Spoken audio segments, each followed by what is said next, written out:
Ladies and gentlemen, welcome to the cast. I am Benji, bringing you Game 3 here of a lower bracket game in the City Hunter StarCraft 2 Charity Relief Tournament. We do have here in the bottom left nGenLight as the blue Protoss player, and in the top right we do have TARossi as the purple Terran on Zonaka Caverns. It is a very popular map. These guys definitely love it. We've seen this in the series before. It is Game 3. It is a decider. It is 1-1 in this best of 3. Winner will progress on to the lower bracket finals here, and the loser will get knocked out of the tournament. Let's keep in mind the winner of this will place top 3 at minimum. So yeah, that's pretty cool. And top 3 are where all the prizes are. Top 4th player gets nothing. Bad luck. Thanks for coming. Although you would have had a very good time. It is a very, very fun event. Even if you're not that great, definitely show up to these events. A lot of fun. But Rossi here putting his play paper down. Very standard stuff. These guys are good friends, but also, let us say, a little bit of rivals. Rossi calling also that last game was fairly close, and it kind of was. It kind of was. Rossi did a nice one base all in. And he did kill it naturally, got a nice siege up, did a lot of damage. Actually, Light played very well to hold it, being very patient, holding back to the last possible moment where he had the best chance to push, saw an opening and didn't actually completely decimate it. He pushed him, pretty much kind of broke him, and then took a little bit longer to break him and then counterattacked. Very, very interesting game. If you haven't checked that out, definitely should check that out. The VOD should be uploaded at this point in time of listening. We do have here Rossi getting down that barracks, getting down that refinery. Obviously, we won't see tech from either player until these early scouts have been cleared away. You don't want to tell your opponent what they're doing. If you do, like, let's say, oh, I don't know, a 4-gate, let's say. Let's say Light wants to 4-gate right now and he shows the SCV that he wants to 4-gate, then Rossi's going to be able to counter it. I mean, the strength of pretty much every build isn't that your opponent doesn't know what you're doing. Pretty much every build has some form of counter. And if you can scout your opponent doing a build early, you can have an advantage going into the mid-game.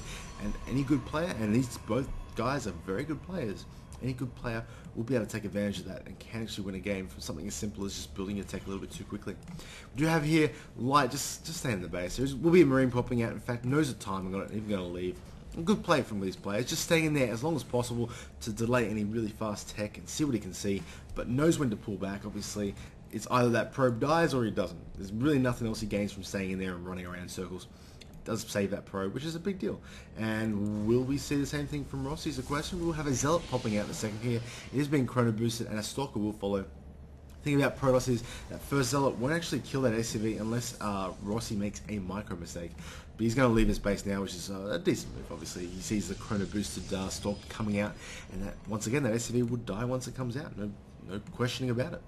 To have up here a Tech Lab out and a very fast concussive shells from TARossi. That is a very solid upgrade. Allows you to catch Stalkers early game. Mid game, it allows you to kite a lot easier. And late game, it's just awesome. You know, wow, it's a good upgrade. It's cheap, it's fast, and it makes your Marauders a lot stronger. It really punishes mistakes. By the way, this Stalker here moving out is a very risky Stalker because, I mean, against, like, you know, Marine openings, that kind of stuff, you can get away with it. But against Marauder openings with a concussive shell, Stalker is suiciding into the base and won't even get that much scouting besides seeing concussive shell. But it doesn't tell you that much. That's the thing. With Marauder seat here, he's going to walk up the ramp. Oh, the Marauder just shoot him. He's going to catch him now. And oh, there are two. Oh, there's 2 Marauders and a Marine there. That Stalker is as good as dead, and it will die there. And that is actually a massive shame for Light. It is quite an expensive unit and did literally 0 damage in this game and did 0 scouting. All he sees, 2 Marauders and a Marine. Looks like Rossi wants to push forward.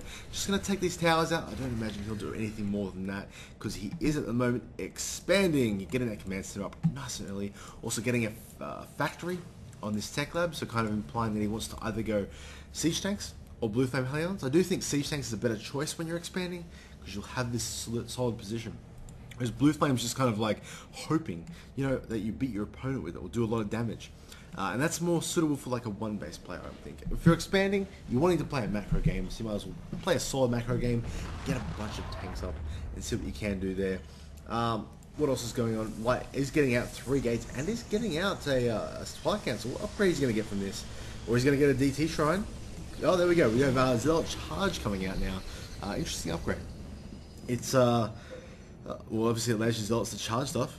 What to do now? It's really good for closing the gap between the Bible and the Zealots. The Zealots do a lot of damage when they're in melee range, and they can get into melee range because of force fields. They can cut the army in half and also trap units, but getting in there faster means they do a lot more damage before they die, and it can be the difference between a a winning fight and a losing fight. Looks like this probe here is also going to expand as well. This is actually a very interesting build. I don't know if I agree with it so much, but you know what, Light's a pros player. I'm not. I'm just a caster. Dirty old caster. But you're expanding behind Zealot Charge. Zealot Charge to me seems like something you get mid-game, or something that you kind of like just get, really. Or if you're going to do a one base all-in with Charge, that can kind of work against Terran, won't work against Zerg, but can work against Terran. So maybe that's the idea, but then expanding behind it. The reason I think this is bad is because right now he has 0 detection. Okay, if Rossi did any form of Banshee build, or Cloak Banshee build, sorry, Light would instantly lose this game. Now, I guess what you could sort of go is, oh yeah, he saw the 2 Marauders and the Marines, so he's obviously got a tech lab on his barracks. But you can go Banshee from that. It's not the most impossible thing in the world. We do actually have Siege Tank already out. You see 2 Siege Tanks siege down here. So just for note as well, Siege Tanks really do just rip up gateway units. You really do need Immortals or Archons or Void Rays, Phoenixes to really deal with that Siege Tank count. And the problem is that looks like Light wants to be aggressive here, just pushing forward. Maybe just making sure there's no scouts so he can get his forward pile up. He did actually cancel that forward pile, not cancel, but just move that probe somewhere else. There's also this tower over here. This TARossi does actually hold this tower, so we can see what's going on. But honestly, gateway units into this is suicide. Really, once Light sees that, he should just back off. You just do not ever attack into siege tanks with gateway units unless you have an advantage, and he does not have an advantage. And it has actually be a pretty decent advantage as well, so anyway, whatever. More units being added on here, a lot of sentries, very sentry heavy. Also, Federal Preigniter game research now that is the Blue Flame upgrade for Hellions. Basically it allows the Hellions to do extra damage versus Light, and if you look at this army here, everything in there is Light except for these 2 Stalkers, so that could do a lot of damage. Obviously requires good positioning. You can sit next to bunkers, and as the Zealots charge the bunkers, you can flame them and do a lot of damage to them. Obviously getting a missile turret here, Rossi, as he's not sure if it's a DT build coming out now. He actually sees a Twilight Council there, as the SCV there is cleared away, but he sees a Twilight Council. It's like, okay, maybe DT's tried somewhere, maybe hidden. 2 Hellions come out here, does charge, and does get that one there. Nice force field there. Definitely free Hellion. But, yeah, just basically telling him that his opponent's also sort of, let's go on factory. Now, when your opponent goes factory, they're going for some sort of Banshee build, or some sort of Stargate build, or Starport build, sorry. Or they're going for mech, or biomech, dare I say, which is tank marine, and with a few Marauders. Which is kind of what we're seeing here. But the problem is that once there are tanks out, or even Blue Flame Hellions, this does nothing at all. But we're going to see a push in here. He is doing the correct unit thing there. Moving to the front. Siege Tank gets some shot off. He's actually pushing in here, surprisingly. You should have seen that first Siege Tank, the first shot, and he should have just pulled away, cut his losses, lost a few Zealots, but not lost the game. And look at this. Blue Flame Hellions going to target these sentries down. Look how fast they die. And the Siege Tanks just rip everything up. Gets a bunker for his effort, and a couple of Marines, and a couple of tanks. But oh my god, Light is so far behind after this. Warping in some units as well. Hopefully it doesn't get killed. Oh, it's actually... No, it's going to back away. But really, that was a really terrible attack there by Light. He should have seen that first Siege Tank and just been like, I cannot break that. It's just standard, okay? I was talking to Light. I was talking about this build specifically because it seems so strong. I said, what defeats this? He says, Siege Tanks. Getting some sort of mech out. That stops his push down the tracks. He saw it, yet still sacrificed his entire army in there. We have 3 Hellions coming in here. Can they sneak into the main? Oh, it looks like they might. Oh my god, it's going to require force field. Oh, perfect force field there. And does catch those Hellions up against that force field. Beautiful. Beautiful work there by Light, just saving his main. He does struggle against the Blue Flame Hellions. I've seen him lose many a game simply because he does not react correctly to him. Doesn't have a very good SimC. But in that case specifically, does not matter in the slightest. And it looks like here Rossi looking to push out has a nice advantage. Let's just check the supply counts. It is 108 versus 71, so almost a 40 supply lead for Rossi here. That is quite massive. Just checking the income tab, 46 to 45, so incomes are the same, or actually slight advantage here for Rossi because he does have mules dropping down, which gives him a nice little edge there. Speaking of tech, what are we going to see from from Light? We do have a Templar Archives being dropped here, so looking to either get Storm out, which I don't know if it would be strong. It does do good against Hellions and Marines, but not really tanks. Could also just be going for some Archons. They are a good unit. Most people kind of go, oh, mech, I'll go Immortal, but Archons are good too. They sit at this range where Zealots can still get lots of damage in. They sort of aim over the Zealots, And I just like the unit, to be honest with you. Whereas Immortals are very weird. Like they sit at this really short yet long range.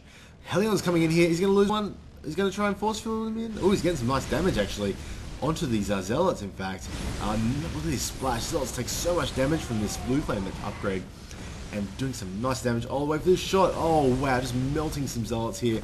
Absolutely critical damage. Getting some nice kills in here, and softening up all these Zealots here. Look at this army now. Look at this Zealot count. You've only got 8 left, and 3 of them are injured. That's absolutely beautiful. Templar are morphed in. I would not be surprised to see him get turned into Archons in a second here. Will he morph them? Will he not morph them? Yes, he does. There we go. 2 Archons being morphed. But, oh my goodness, he's even pulling SCVs. Rossi just going for the kills, going for the jugular vein, and his army right now is currently at 148 to 95 supply, so 50 supply advantage. He needs a good siege up though. Can Light catch him out of position? I don't even think that's going to help him. He does catch him out of position. He's not sieged up. Siege is up. Thor's in horrible spots. Not every Marine doing damage, yet Light is just forced back. This is disgusting.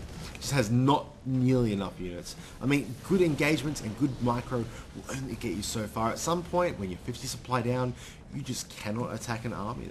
That's just the problem. Nice little wall here by Light, we're trying to force him into this choke point here, but unfortunately, those pylons are killable, and Rossi's just like, yeah, just kill him. Cool, thanks for the pylons, man.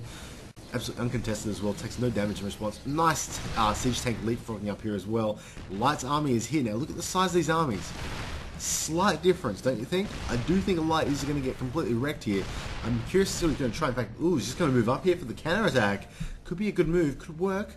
Obviously, it will come down to a base race. Now, I do like Rossi in a base race situation, as he not only can lift his own buildings off and move into corners of the map, but he can also, well, he can just sit in one spot and basically build up, and it's terrible. He's got a big army. He's going to be able to kill the Protoss army faster. The Nexus obviously can't lift off, and once the Nexus is dead, Light really can't hide any buildings. They all get revealed, and that can be a big issue. When he comes to counter-attack as well, you can see just everything dying here. Ghost Academy is up, but I don't think any Ghost is going to get built. Warping in 5 High Templar here. Unfortunately, there is not even Storm. Started researching, and it looks like that pylon does get killed. He's going to move up into this main here. Absolutely nothing to stop Rossi at all. Light is actually pulling back. He is pulling back. Light is deciding, no, I'm not going to win a base race. His army is smaller, and Rossi is just moving through this main here. Pylon-wise, what buildings has he got? He's got these 2 pylons down here. His main is completely shattered. He's got a few probes, actually. He's got any probes outside the base. That's a big deal as well. There's his army. He's going to catch a few tanks off out of position here. That's always nice. Not nearly enough. Supply-wise right now, it is 101 to 93. That's very even. But you got to consider as well, income tab right now, it's 41 to 19. So it's even supply, but 20 supply harvester advantage for Light, which means his army is 20 smaller. And this exact situation, these having the low SCV count is actually good if your armies are similar, or if your supply is similar. But Light just cannot push up this ramp. The siege takes off all this range. Look at that, beautiful. As soon as you step up the top there, you get shots from 9 siege tanks. Completely disgusting. Light is being revealed. He realized this is his army right here. What's he got going up here? He has 1 zealot doing a lot of damage. Buildings have been lifted though. He's going to need to send some anti-air. Also moving over here, Rossi with some factories. This main base is completely killed off now. Now, what's interesting, what is going to happen next? See, Light has got these 2 pylons. That's literally his only remaining buildings. What else has he got? He has 0 harvesters, so despite having 1700 minerals, he can't actually build anything right now. So what Light needs to do is basically just either kill this, he needs to kill this army, pretty much. That's what it's getting at. This zealot here will slowly work through this army, well, through this base, sorry. We'll send a few more up there maybe. But then again, his army is quite small. Honestly, it's just 2 pylons remaining. I mean, Rossi can actually see this, I imagine. Let's have a look at this view for a sec. Yep, does see it because he's being revealed because he has no Nexus left. This is Light. SCVs here actually leaving the base as well. What's down here? Helions are actually out. Looking like perhaps trying to bait and then get the Hellions in there, but Hellions won't kill buildings very quickly, despite having a very a flamethrower on their front. Still doing a lot of damage. In fact, Rossi getting a tech lab on this starport down here. If he can get out some cloaked banshees, could be a big deal. In fact, also Rossi building a command center in Light's old main.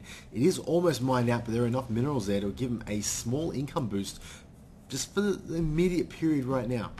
And what that will do is allow him to get Cloak and allow him to get Banshees. It is up, but he just does not have enough minerals to be able to do either yet. And it's going to be a long game as Light sits at the bottom of this ramp here. Obviously, whoever pushes up or down that ramp will be at a very massive disadvantage. Obviously, Rossi is playing mech, so it's a lot harder for him to push down that ramp. Siege tanks want to be sieged up, yet just can't when they're trying to move down a ramp. Rossi asking, what's your plan? And Light's like, I don't know. Got to consider as well, there is buildings in this main, so Rossi can defend this building. He is mining right now, so he's getting income, so the whole draw mechanic is eliminated. Rossi is mining. Obviously, to eliminate the draw mechanic, you need to be doing damage, which is obviously happening here for Light, or you need to be mining or upgrading. Now, two of those situations are done, so basically they're doing a bit of trash talk now, trying to get a bit of chat going. In fact, oh, this seller here, can you actually see that? Let's have a look for a second. Can't actually see this. Cloak is being researched, Banshee is being researched, and absolutely no detection out for Light right now.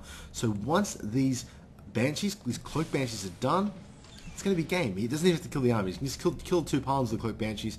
I guarantee they'll go through that fast enough. Yeah, he's got supply as well. It's one thing I was worried about, not having our supply depots. The seller here is doing a good job at killing them. But there is currently an 18 supply buffer, so he's going to be able to get a few Banshees first. Oh, this is just terrible. They're talking about, like, Rossi's just trying to bait here in chat. He's just like, I'll come out. Yeah, give me a second. Sure, Rossi. You have a command center in there. You're not going to lose anytime soon. Mineral-wise, he's still got a couple of hundred left in here. But really, the damage is going to be at done. I mean, this Zealot has not even seen this. He's not going to be able to kill it. He wants to kill a Tech Lab right now, but can't. And once that Cloak is done, it will be game. There's also these factories over here. There are some SCVs left. Rossi in a great position. Zealot here, no, just checking down the bottom. Obviously doesn't want those Banshees being seen till last second. That way he can cloak it last second and thus do more damage. There is a second Banshee on its way. In fact, the third one being built as well. Rossi actually stopped killing depots because he's actually getting supply cap now. He's able to build him back in his main though. He does have quite a bit of money. Doesn't need to though. 2 Banshees coming out. They do have Cloak. There's absolutely no way in the world Light is going to win this game anymore. Unless, of course, there is a massive error made by Rossi, which I don't see happening because he still has this base up and running as well. Here come the Cloak Banshees, and there's Light going, oh, you have Banshees. Oh, let me guess, they got Cloak as well, and then, yeah, there we go. Should see GG in a second here, or maybe not even GG. Now there's the GG from Light, being good mannered, obviously. If you do lose your buildings, you don't get time to GG. But well played there. Rossi will progress onto the lower bracket finals here. Definitely outplayed Light in this best of 3. Well played to him. This was the City Hunter StarCraft 2 charity tournament. Please tune in for the lower bracket finals. Should be coming up very soon.